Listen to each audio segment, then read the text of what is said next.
Assalamualaikum warahmatullahi wabarakatuh. Perkenalkan, saya Sukawiati Izumi dengan NPM 10000119195 dari Program Studi Statistika, Fakultas Matematika dan Ilmu Pengetahuan Alam, Universitas Islam Bandung. Di sini saya akan mempresentasikan secara singkat penelitian saya yang berjudul Modelan Tingkat Pengangguran Terbuka di Jawa Barat menggunakan regresi non parametrik Del Foyer di bawah bimbingan Ibu Teti Sofiayanti DRA FSI. Pendahuluan, analisis regresi adalah suatu model untuk mengetahui pola hubungan sebab akibat dari variabel respon dengan satu atau lebih variabel prediktor. Umumnya dibagi menjadi tiga, yaitu parametrik, semi parametrik, dan non parametrik. Pada regresi parametrik memiliki asumsi yang dapat terpenuhi dan kurva regresi yang diketahui. Akan tetapi tidak semua data dapat memenuhi hal tersebut. Oleh karena itu, penggunaan regresi non parametrik dapat menjadi alternatif karena penggunaan tidak terikat asumsi dan dapat digunakan ketika data tidak mengikuti pola kurva tertentu. Pendekatan regresi non parametrik telah banyak dikembangkan, antara lain Spline, Kernel, polinomial lokal, Fourier, dan De Fourier.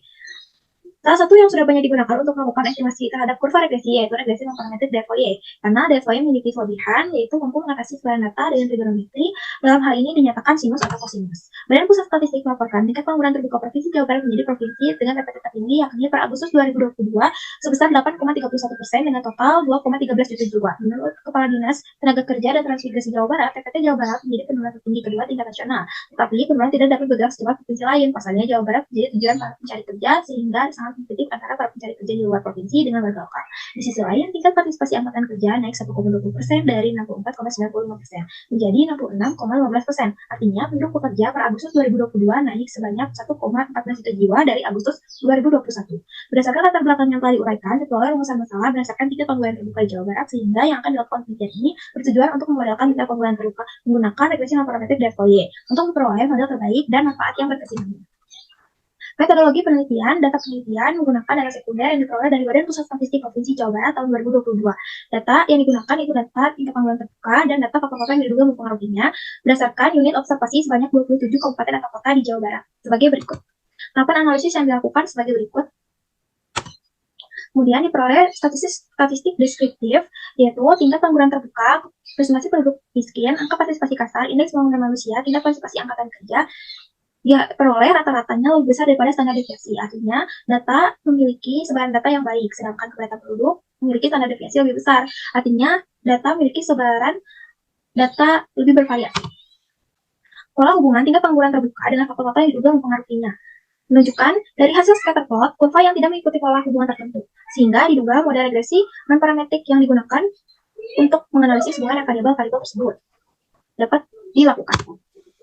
Penentuan titik osilasi optimal model regresi non parametrik De Fourier diperoleh pada 3 titik osilasi, memiliki nilai GCV minimum sebesar 0,067 dan memiliki nilai MSE sebesar 0,9, sehingga diperoleh R-square tertingginya sebesar 84%. Saat Q sama dengan 3, koefisien determinasi 84% menunjukkan proporsi keragaman tingkat pengangguran terbuka sebesar 84% dapat dijelaskan oleh variabel kepadatan penduduk, presentasi penduduk miskin, angka partisipasi kasar, indeks pembangunan manusia, dan tingkat partisipasi angkatan kerja. Dan sisanya 16% akibat variabel lain yang tidak ada dalam model. Regresi non parametrik De Fourier terbaik pada Q sama dengan 3. Model regresi non parametrik De Fourier untuk Q sama dengan 3 adalah sebagai berikut.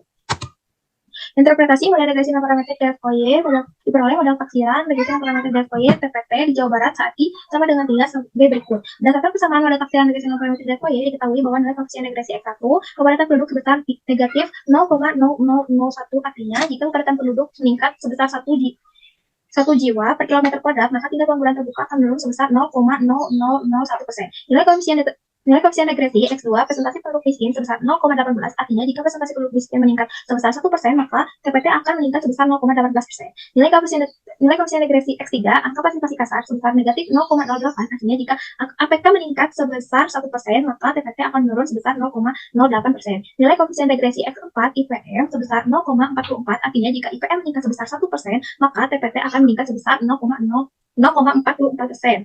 Nilai koefisien regresi X5, TPAK sebesar negatif 0,27, artinya jika TPAK meningkat sebesar 1%, maka TPT akan menurun sebesar 0,27%. Diperoleh diagram tren sebagai berikut. Dapat dilihat bahwa perbandingan data aktual dan nilai estimasi tingkat pengangguran terbuka Jawa Barat disajikan pada gambar tersebut. Perbandingan antara data aktual dan nilai estimasi dari estimasi Q sama dengan 3 tingkat pengangguran terbuka dapat dilihat bahwa titik osilasi Q sama dengan 3 memiliki nilai estimasi paling mendekati data aktual yang ditujukan, sehingga dapat disimpulkan regresi non parametrik De Fourier telah mampu mengenali pola hubungan berulang atau periodik dengan garis tren tertentu pada kasus tingkat pengangguran terbuka di Jawa Barat. Simpulannya, berdasarkan dari analisis statistik deskriptif diperoleh bahwa tingkat pengangguran terbuka presentasi penduduk miskin, angka partisipasi kasar, indeks pembangunan manusia, dan tingkat partisipasi angkatan kerja. Semua sebaran datanya baik kecuali kepadatan penduduk yang memiliki sebaran data yang lebih bervariasi. Hasil scraper plot memperlihatkan data yang tidak mengikuti pola hubungan tertentu. Kemudian model regresi non parametrik level Y terbaik dari I sama dengan 3 dengan nilai GCP minimum sebesar 0,067 sehingga diperoleh nilai R square sebesar 84%. Artinya proporsi keragaman tingkat penggunaan terbuka sebesar 84% yang dijelaskan variabel pada model, dan sisanya 16% yang dijelaskan dari variabel yang tidak ada dalam model. Sekian dari saya, terima kasih. Apabila ada kesalahan, mohon maaf. Wassalamualaikum warahmatullahi wabarakatuh.